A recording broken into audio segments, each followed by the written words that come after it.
What's up, y'all? It's Dr. Paul with a comic book crack, press, and resubmit video for Liberty Hill Comics, where I share my passion and over 40 years experience comic book collecting, investing, and conservation with you. Today, we have a CGC unboxing and the exciting conclusion to our ongoing CPR project. Our CPR candidate is a nice Marvel Silver Age key, Tales to Astonish number 44, in PGX 6.5 with off-white to white pages. It's the first appearance of the Winsome Wasp by Stan Lee and Jack Kirby, and is early in the Marvel Age with a publication date of May 1963, which is before the introduction of Doctor Strange, the X-Men, the Avengers, and Daredevil. The Wasp was, of course, a founding member of the Avengers, and was featured monthly for 2 years in Tales to Astonish, first partnering with Ant-Man and then with Giant Man. She would eventually lead the Avengers as the first chairwoman of the team. This comic book has a lot going for it. First appearance of an important Marvel character that has been featured prominently in the Marvel Cinematic Universe, her first cover appearance coinciding with her first appearance, and the definitive creative team of Stan the Man Lee and Jack King Kirby. In episode 1, we explained the concept of comic book crack, press, and resubmit, the financial incentives, what a good CPR candidate looks like, what the risks are, and provided financial specifics for my copy of Tales to Astonish number 44, including what we thought our possible best case, base case, and worst case scenarios are. Then, we cracked the slab and gave the book a once-over, looking for any major flaws that PGX may have missed, including a page count. The interior was beautiful and the page count checked out, but I noted the front cover gloss appeared a little suspect and made a note to investigate that further during dry cleaning. In episode 2, I dry cleaned the comic book, front cover and back, and spent some time inspecting the cover for re-glossing. While I didn't find anything that I felt was 100% definitive for re-glossing, I am leaning heavily toward the cover having been re-glossed, because the front cover gloss is both higher gloss than I normally see in Silver Age Marvel comics, and higher gloss than the back cover. Also, I was unable to remove any soiling during dry cleaning on the front cover, although I was able to remove soiling from the back cover in similarly soiled areas. Taken together, I think these observations indicate re-glossing. But if the front cover was re-glossed, it was done subtly. The front cover paper is not overly stiff, doesn't have an unnatural feel, and doesn't have a yellow cast like you might expect with shellac. Also, there's no color touch present on this book. Why would a comic book restorer re-gloss the cover to improve appearance and not bother color touching the cover, which would have enhanced the appearance much further? For that matter, why only re-gloss the front cover? Why not also re-gloss the back while you are at it to match the front? So after completing dry cleaning, I still have some lingering doubt this cover has been re-glossed. But in episode 3, we gave this comic book a press and had our final clue that the book was probably re-glossed on the front cover when we had some ink transfer to our cardstock buffer. Despite this, we decided to submit the book to CGC anyway to get a third-party opinion on the book. So, in episode 4, we did our in-person drop-off of this comic at the Collector Summit in Dallas, Texas, submitting to the high-value tier in the hopes that we were wrong about the restoration. I created a playlist for this video series. If you missed any of the earlier episodes and want to check them out before watching this episode, just click on the link in the upper right corner. Our wait is finally over, and today is the day we are going to do our unboxing and find out if PGX missed the restoration work that I think someone performed on this comic book in the past, or if I owe PGX an apology, as one viewer of the channel believes. CGC's turnaround time on this submission was in line with their published current estimated wait time. It took about 10 days to get entered into their system after drop-off at the Collector Summit, and then about 10 business days or 2 weeks to get graded, and then another few days to get processed and shipped back to me. So a little bit less than a month total time out of my hands. You may have already caught a little peek there, but... ouch. 5.0 restored. Not great. Not great, boys and girls. Let's have a better look. Well, there it is. Sometimes it sucks to be correct. While I'm disappointed in the result here, and it's a bit of a financial hit, let's take stock of the situation and see what lessons can be learned from this outcome. Firstly, recall that before we even purchased this book, we performed a risk-reward analysis, and one of the possible outcomes we evaluated in that analysis was restoration that PGX may have missed.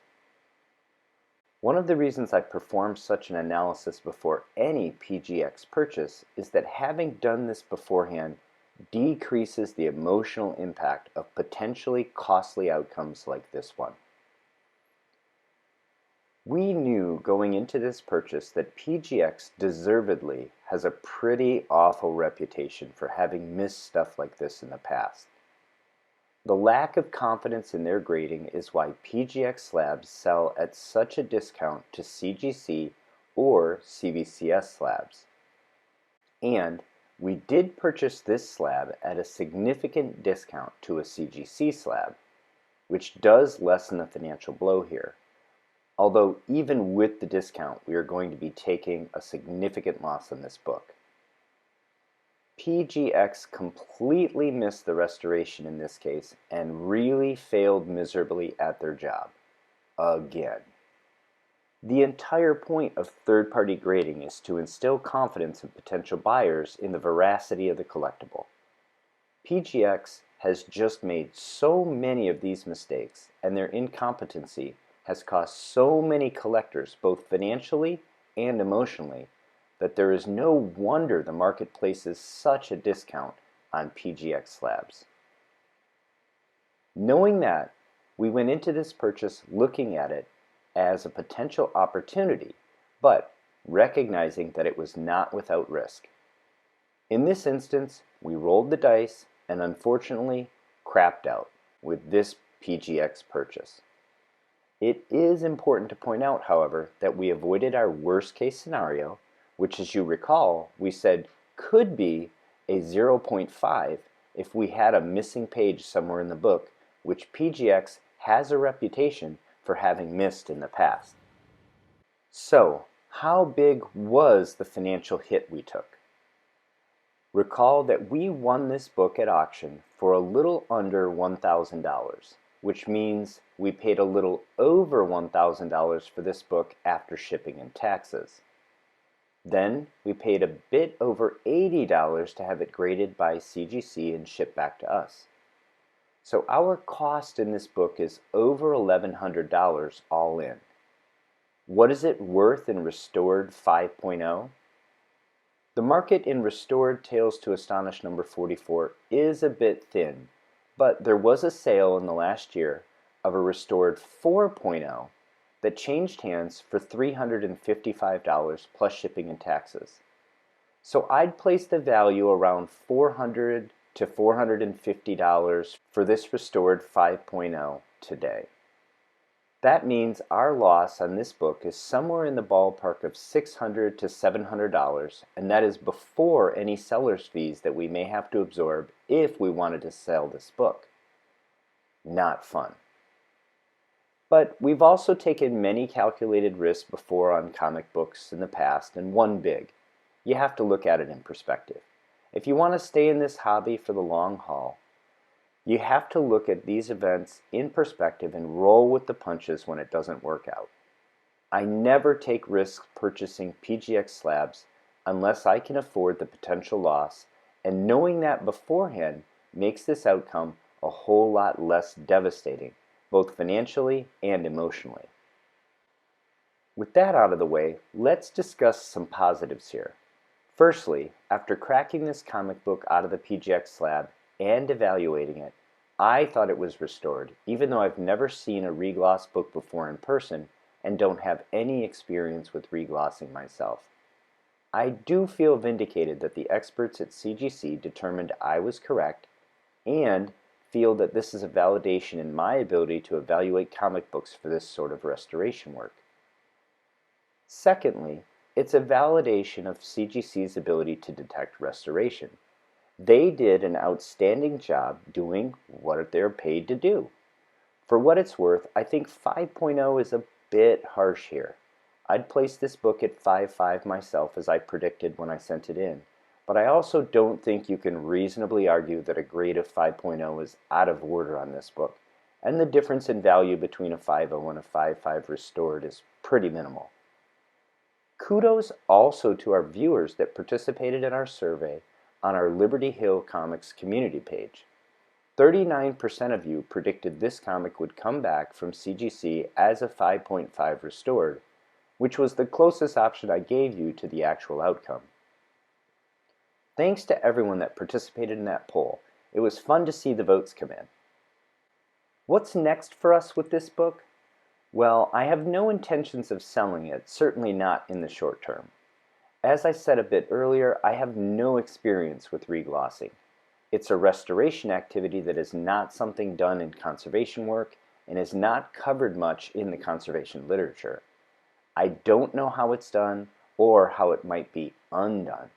So, for a long-term project, it might be fun to look into seeing if it's something that could be reasonably undone. If anyone out there has any experience in reglossing or reglossing removal, I'd love to hear from you. As far as whether or not I would ever purchase a PGX slab again, of course I would. We took a calculated risk here, and in this instance, it did not pay off. But as long as you're purchasing PGX slabs at a discount of anywhere from 1/3 to 2/3 off of fair market value for CGC or CBCS slabs, there are still opportunities out there. I do think this underscores the fact that paying full fair market value for a PGX slab is something you should never do. There is just too much risk associated with purchasing PGX slabs owing to their consistent poor job at detecting major flaws like restoration. I hope you enjoyed this video on the comic book crack, press, and resubmit of the first appearance of the Wasp from early in the Silver Age. What would you do with this comic if it was yours? How would you feel if you had taken the financial hit I just took on this book thanks to PGX's amateurish grading of this comic? Anyone else have any PGX horror stories to share? Let me know in the comments below. If you enjoyed this video, please hit the like button and subscribe to the channel if you haven't already. Happy holidays, everyone, and until next time, take care of one another.